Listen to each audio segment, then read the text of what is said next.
Good morning, my name is Lori. Welcome to my channel. We are quilters. I hope that you had a wonderful Thanksgiving and a wonderful meal. Nothing like a meal, especially when my sister prepared it and her husband. I love to go to their house for Thanksgiving because I am not the sister that cooks. And Dan is always glad that someone else gets to make all the Thanksgiving meal because he is usually the cook if we are here at home. So today, let's get started. We're going to run through this very quickly while we relax with our cup of coffee or tea or whatever beverage you would like to have. And let's get started.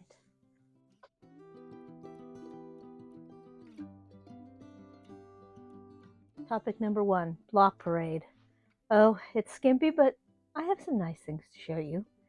The block from Monday that's there with the row of daisies, the last of the chain stitch that I'm doing for a while.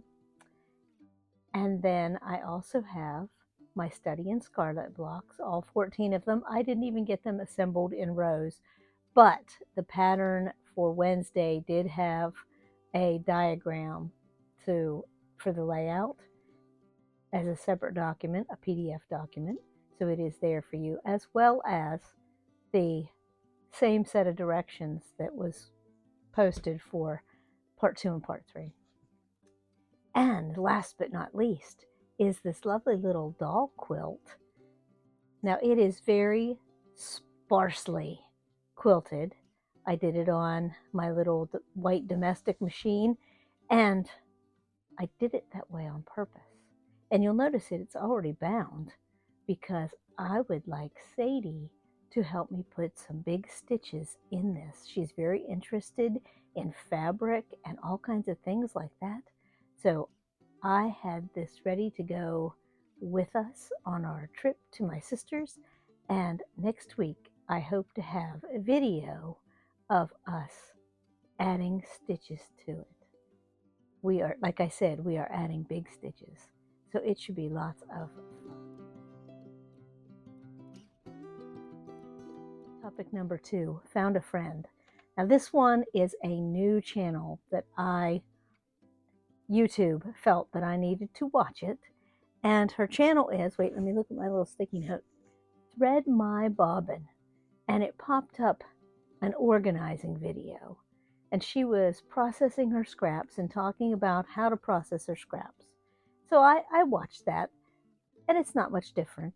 The only way to organize your scraps is, wait, it takes work and some time because they didn't get to be a mess overnight.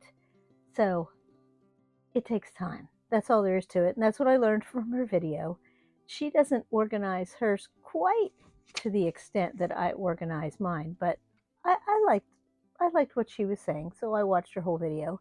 And then the next video that popped up was it was called Prepare for Dear Jane Quilt. I have that book. I started making blocks. I think I made 3 before I gave up. I need to relook at that book again and see. And they're 4-inch blocks when they're finished in the quilt. So I need to look at that book again and see if I'm interested in doing that. She figures it'll take her at least 2 years. So, and I didn't even catch her name because she was new, but I will be tuning in and watching more of her channel because she was interesting. So, new friend, Thread My Bobbin is the name of the channel.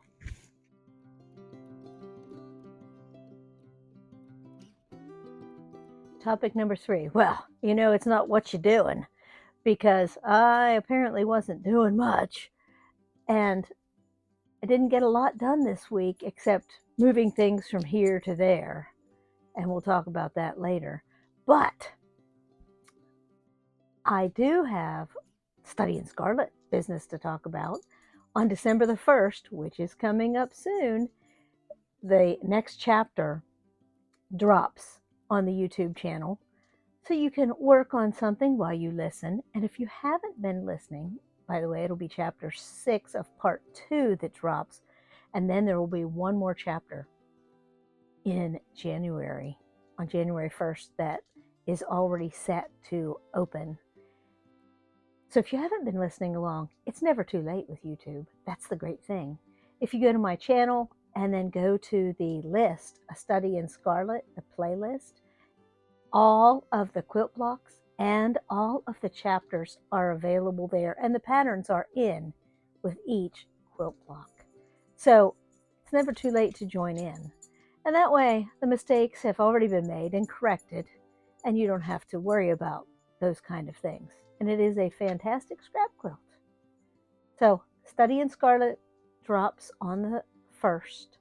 Hope you join us.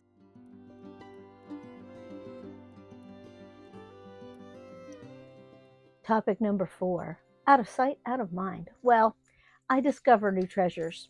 And while I was cleaning and straightening and organizing, because all summer long, every time we make a trip back to West Virginia, I drop stuff off, pick stuff up, and I don't have time to straighten and organize. So my cutting table was covered with all kinds of things, including, and this is a great treasure, thanks to my sister. Look at this Daisy Kingdom doll. She found this at, let me show you the tag. She found this at the Acts of Kindness store for $10. Of course, this was quite a while ago, probably 2 years ago. And her granddaughter, Sadie, that you have seen in videos over and over, loves doll babies. So she passed this one on to me because she knows that I love Raggedy Anns, and she knows that I love sewing. And this came from Joann Fabrics. They had a line of patterns that were for the doll and for little girl clothes. So you can make your daughter, your child, the girl in your life clothes that matched her doll clothes. And that was fantastic. The bad thing is I don't have any patterns for Daisy Kingdom dolls, and, well, she's in her underwear. So I need to make a pattern or find a pattern. They're probably available online for a price since Joann Fabrics is out of business, but I'm sure they're out there somewhere. I can always make up a pattern. It'll be all right, but she needs some clothes. She was laying on my cutting table, and now she is packed away dust-free for a little bit until I have a chance to get around to taking care of her. So that is my treasure for today. Thank you, sister.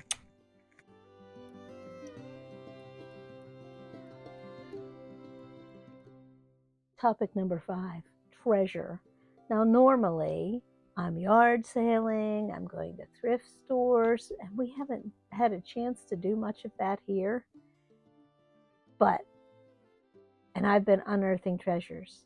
Like you saw Out of Sight, Out of Mind, the Daisy Kingdom doll, and I haven't even given her a name yet. And I was organizing in my hutch as I was putting away books, and I'm thinking, what is in the door part of the hutch? So I open it up, and what do I find? Enough magazines for a decade worth of shows. And I know that is not all of them. That is not even the main stash of magazines. And I've given some away. So, treasure.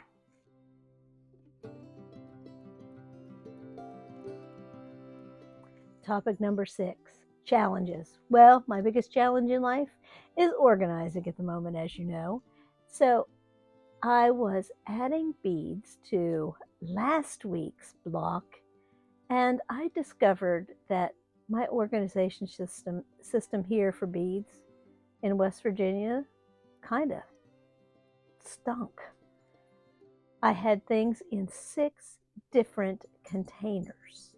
6. Whereas in Michigan, you saw those little bead boxes all the time. So I decided to go on Amazon and take advantage of their pre-Black Friday sales. And I found the same kind of bead boxes, but bigger and better, and less expensive with the same sort of little bead containers. So I organized from those 6 boxes down into 2 boxes that hold everything, and at a glance I can find beads now.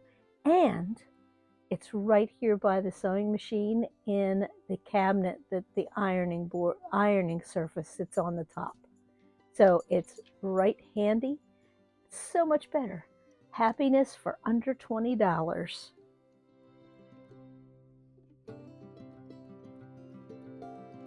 Topic number 7, Literary Corner. Today is the last day of the magazine from Great Britain. I hope you enjoy. I really like the perpetual calendar quilts at the end. Let's go to the videotape. We are looking at the last installment of Patchwork and Quilting from January 2002. This fantastic quilt on the front is what drew my eye to this in the pile of magazines at my thrift store. So when we left off, we were on this page, another International Quilt Festival, that the biggest quilt show in the world, it says. And what a fantastic quilt that is. It looks like it would be fairly small. Maybe it was just a block, because Innovation Applique Large, it says, was the category. But it has a rickrack. So, and rickrack only comes so big. So let's take a look at the quilts from this quilt show. Forest Fire. Look at this piecing. Blue Men. Fairfield Award for Contemporary Artistry. Fantastic. And Friends of the Family, which is fish and dogs and horses. And a kitty cat. Very nice. Trio by Emily Parsons. Kimono Ways by Nancy Elliott MacDonald. Nocturnal Garden by Ted Storm Van Welden. He won $10,000 for that quilt. That Patchwork Place Best of Show Award. Yard Tools by Paula Salzman. Moody Hues by Candy Goff. Stars and Stripes Forever by Audrey Christman. Opposites Attract by Pauline Salzman. Sunflowers by Melody Johnson. Las Casas de Lonyar by Rosario Casanovas and Group. So these are like little quilts that all go together. That is very interesting. Vanishing Warblers by Denise Havlin. Cyber Fiber by Mary Beth Haas. This reminds me of like the sandworms in the movie Beetlejuice. Just saying. And it has a picture of Houston, Texas. This article cracks me up. Wandering the Web with Patchwork and Quilting. And they show some of these old websites, how they were set up. Pickledish.com, which I could not even find that when I was looking for it in something American earlier. But it just cracks me up that they had to advertise for internet websites in a magazine and write an article. And I see the 5 1/4 floppy disk drive right there. So this has been around for a while. It's not even the 3 1/2 inch ones.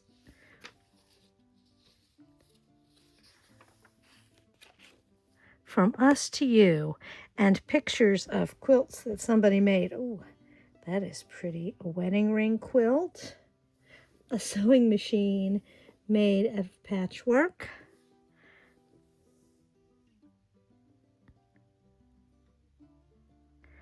and this was for somebody's silver wedding anniversary. It took the best part of 2 years to make. That would take me a decade. And then look at this. All of these quilts all around. So very cute. And then they have a tip on where did I buy that? So to put things on a card with the name of the shop, that's probably a good idea. But I always figure it's fate. If I don't have enough of something, and I'm not going to buy it, I like to keep it and let it mellow for a while, so I know they're never going to have it when I want to go back. So if I don't have enough, that means fate wants me to look someplace else. Anemones. Now this pattern, this is 3-dimensional. And so in the back, there is a pattern for this 3-dimensional art piece.